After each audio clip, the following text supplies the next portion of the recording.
Are you a new to Linux user or a potential new to Linux user? Are you thinking about switching over from Windows or Mac over to Linux? If you are, there are some things that we really need to discuss because things are going to be different in Linux than they were on those other operating systems that you were running previously. So we need to talk about some things you need to know because a lot of people, when they first switch to Linux, I think they have some misconceptions about what Linux really is. And if you know exactly what you're getting into ahead of time, I think it's going to make that transition from Windows to Linux a lot easier. So, what do you guys need to know going in? So, you're on Windows or on Mac, but you've been thinking about Linux. You know you need to make the switch, especially you guys that are running Windows. Maybe you've been running Windows 7. You know it recently reached end of life and you're looking for an alternative. Maybe you don't want to go to Windows 10 and you've been thinking, you know what, I'm going to give Linux a try. Well, remember, when you first switch from Windows or Mac over to Linux, now there's going to be some growing pains along the way, especially if you have certain misconceptions about Linux. First of all, you need to know that Linux isn't Windows. And Linux isn't Mac either, but Linux does not try to mimic Windows. It works in no way like the Windows operating system. And quite frankly, Linux isn't interested in ever being Windows.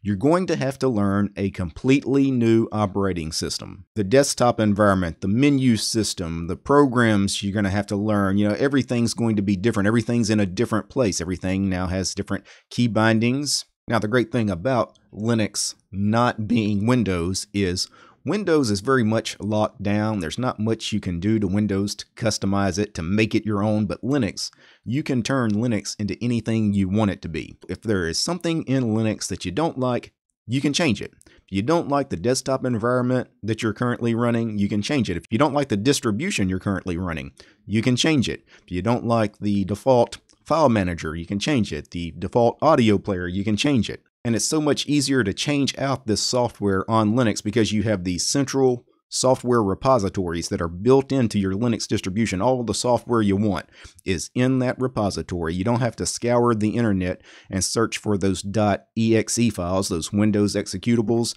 By the way, you're never going to use a Windows executable again if you're running Linux. They don't actually do anything on Linux. So that's another thing new to Linux users often get confused about. They think they can just go grab that Windows executable file, and just double click that file and, the Windows installer will start running on Linux. No, Windows software is designed to run on Windows. It will not run on Linux. Linux software is designed to run on Linux. It will not run on Windows. Same thing with Mac software. It's designed to run on the Mac, etc. You may have to learn some new software because some of your Windows programs are Windows-only programs. They are not going to have a Linux version available. So things like the Microsoft Office suite and the Adobe Creative Suite, they don't have ports to Linux. So you're going to have to learn some alternative software. But the great thing about learning some new software, some of this Linux software, is that a lot of our software is just as good as those Windows programs that you were used to, if not better. The next thing you need to know is there is no blue screen of death in Linux. Yay! There's also no Control-Alt-Delete. WTF? I'm being a little funny here, but also you've gotten into the habit as a Windows user of hitting Control-Alt-Delete all the time. Anytime a window freezes, a program crashes, your entire system freezes, Control-Alt-Delete solves all your problems. And I swear to you, you're going to do this in Linux. The very first few days you're in Linux, something's going to happen and you're not going to know what's going on and you're going to Control-Alt-Delete, and that key binding does nothing in Linux. Because remember, Linux isn't Windows. But don't worry, computer freezes are much rarer in Linux than they are on Windows, so it's not like it's something that you're going to think about that often, but occasionally you will have programs that freeze on you or a complete crash of your system. But don't worry, you have a bunch of new tools. Again, because it's a new operating system, it's not Windows, you have some new tools to learn. Things like kill, kill all, xkill, htop, and these are the kinds of programs that you use to kill those frozen programs. One of the misconceptions out there, it's spread by really Linux users, and I hate that there's these people out there spreading this. There is not a best distro for Windows or Mac converts. There isn't. And you see this all the time. Too many Linux fanboys, they're a fanboy of insert whatever Linux distribution you want to talk about. And they tell these Windows users, hey, my distro is, quote, the best for you guys, for former Windows users. You're going to feel right at home on my distro because it's so much like Windows. It's almost become a meme out there, these Linux users, telling everybody you're going to transition with no problems, and they are lying to you.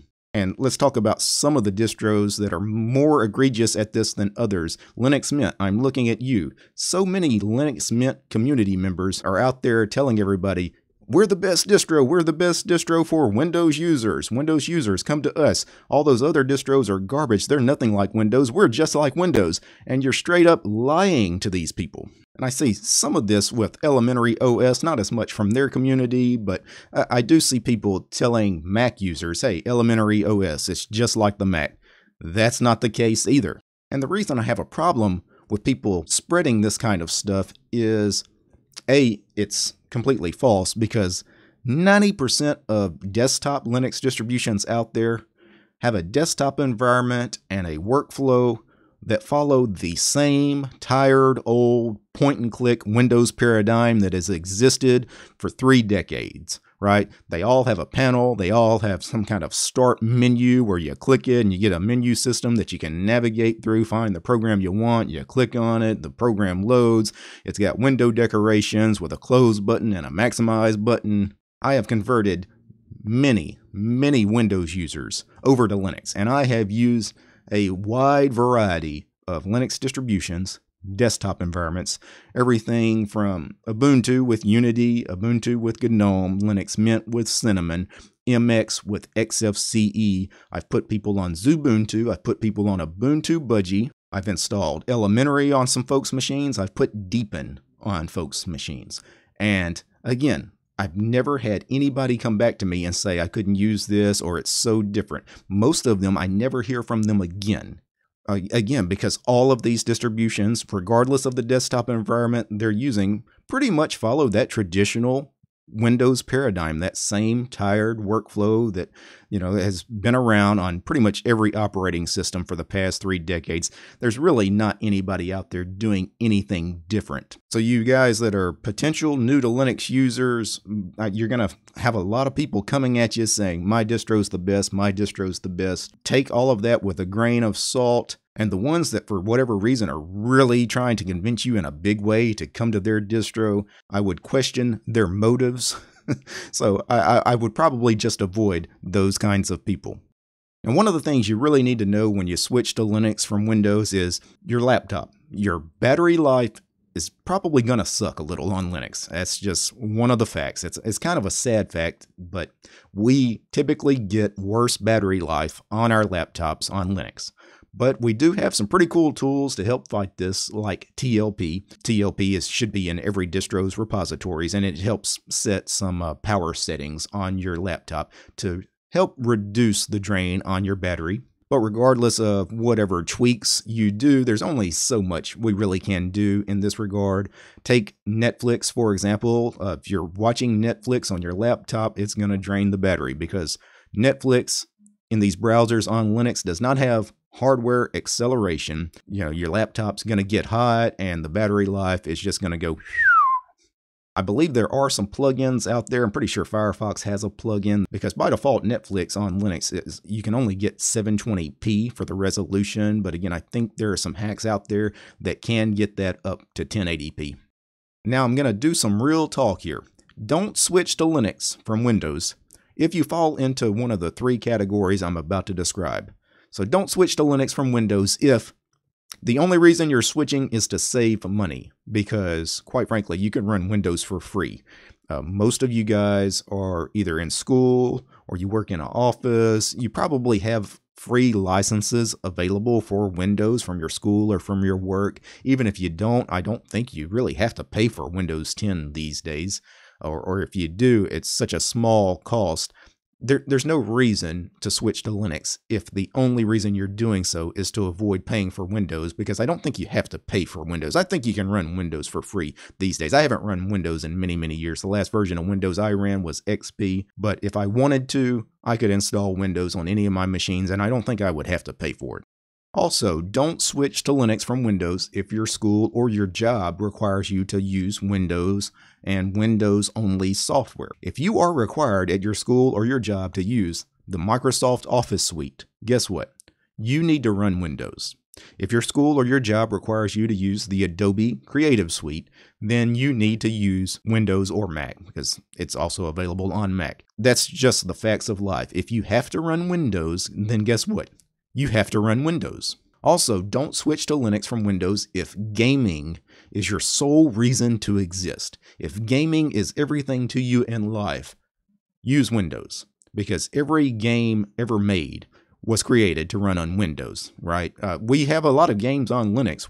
Probably 80% of the games that run on Windows also run on Linux, but still, you're going to run into, some AAA titles that release and they only have a Windows client. They don't have a Linux client.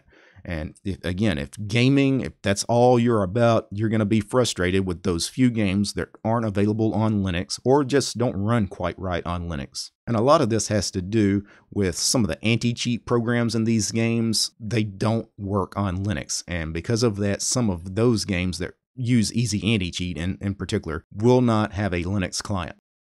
One of the things new to Linux users are often told is, hey, you can try out Linux and you don't even have to touch your Windows install. You can try it out, try it before you buy it. Even though most Linux distributions are free. But yes, you can try out Linux before you actually jump in, format the drive, wipe out Windows. Yes, you can install Linux alongside Windows even by dual booting, but dual booting kind of sucks. I'm just being straight up honest with you. Yes, you can install Linux alongside Windows, and that way you can boot into either one. You can log into Linux to do some stuff, and then you can log back out, log into Windows to do some stuff.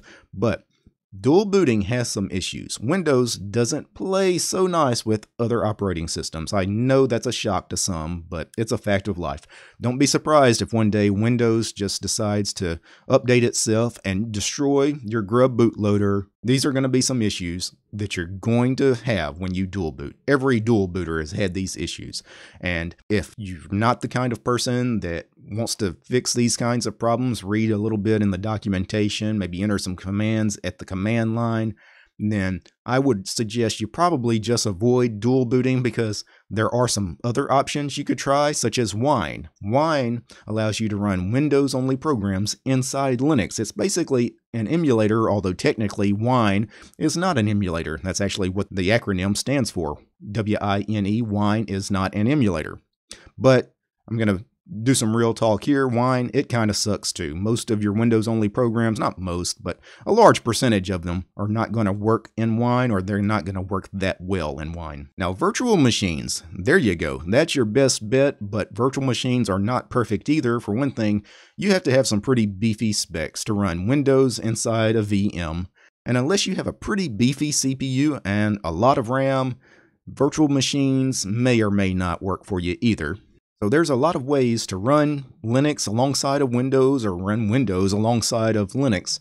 But again, no option here is perfect. I would say the VM option is probably your best. If you can get away with it, then maybe try Wine. Dual booting, I would say, is probably the least attractive of the options, at least in my opinion.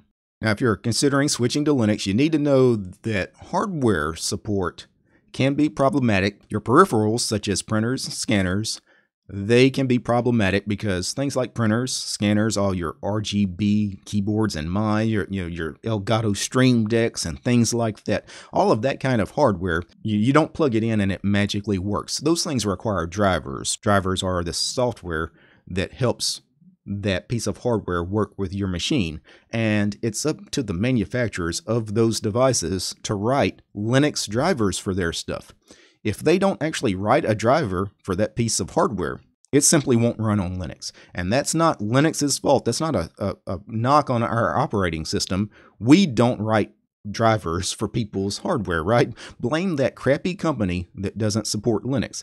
And next time you buy a printer or a scanner or whatever it is, buy from a company that does support Linux. Buy from a company that actually puts out Linux drivers. For example, printers. I learned years ago that Hewlett-Packard, HP, pretty much everything they put out, it doesn't matter what it is, printers or scanners, external drives, whatever it is. I love HP as a company because anything you buy from HP, if you look on the back, it has Windows, Mac, Linux. So if I'm buying a printer or a scanner or whatever it is, I always look for HP just because I know they support Linux.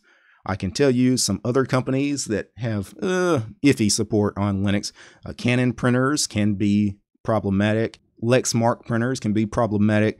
HP has great Linux support. Brother is another company that has great Linux support if you're looking for a printer.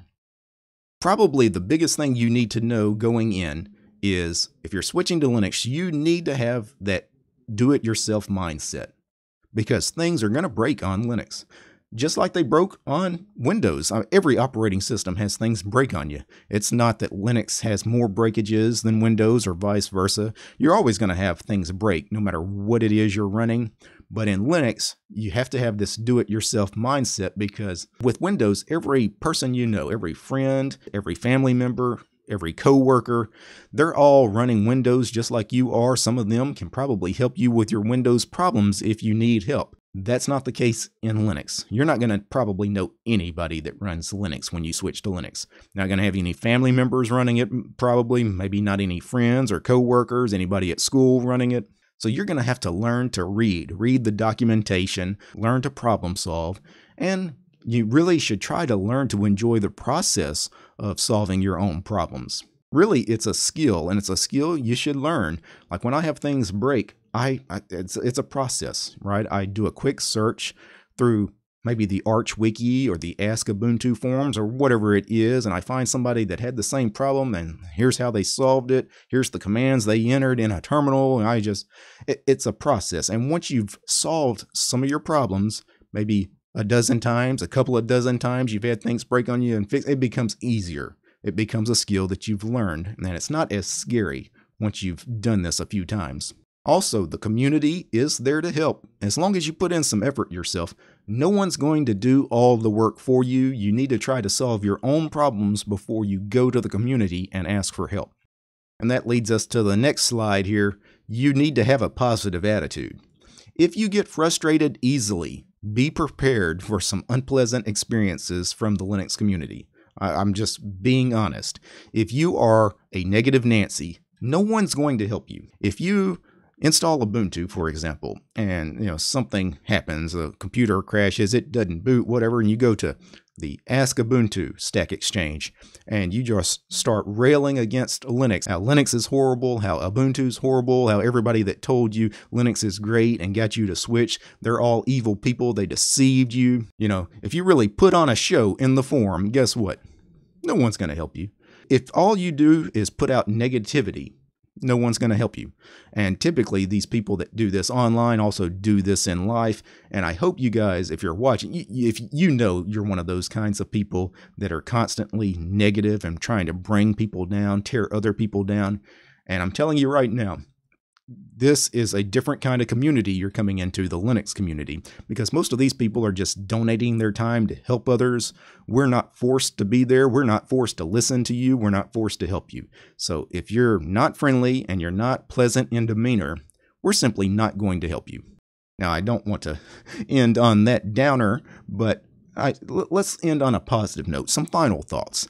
Now, Linux is much better now than when I started. I converted to Linux on the desktop as my main daily driver about 12 years ago.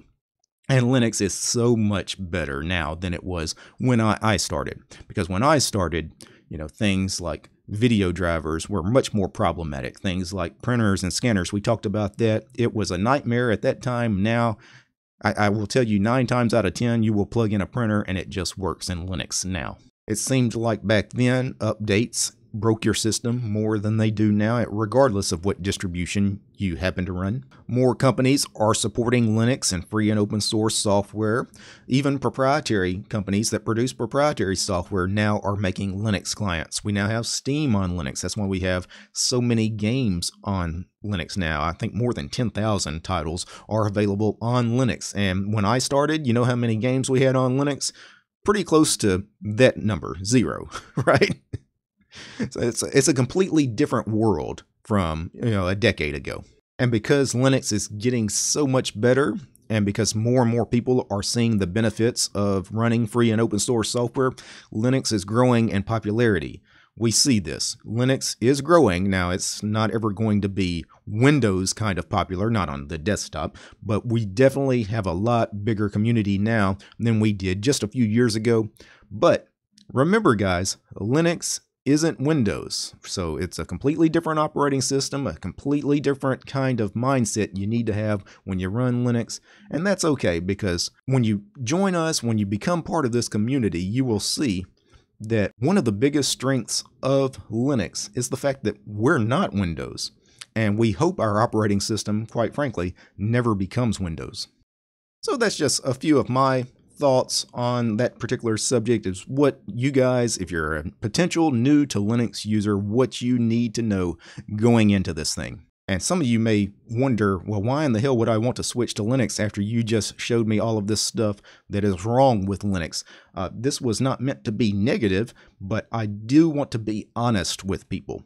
And quite frankly, I don't think any of these are deal breakers for 90% of you guys that are considering switching to Linux. Go ahead and still try it out. But I do want to be upfront with you guys that, hey, these issues may occur. But if they do, again, if you have the right kind of mindset and the right kind of attitude, you're going to get through this just fine, and you probably will be a better person for it. Now, before I go, I need to thank a few special people. These guys, they're the producers of this show. I'm talking about Michael, Chris, DJ, Donnie, Dylan, George, Haplo, Nate, Lambda, Mitchell, Omri, Rob, Sean, and Willie. These guys, they're my highest tiered patrons over on Patreon. Without these guys, this episode wouldn't have been possible. I also need to thank all of these names you're seeing on the screen right now. Those are all of my supporters over on Patreon. Again, without these guys, this channel wouldn't be possible. This episode you just watched wouldn't have been possible. If you'd like to support the channel, you'll find me at DistroTube over on Patreon. All right, guys. Peace.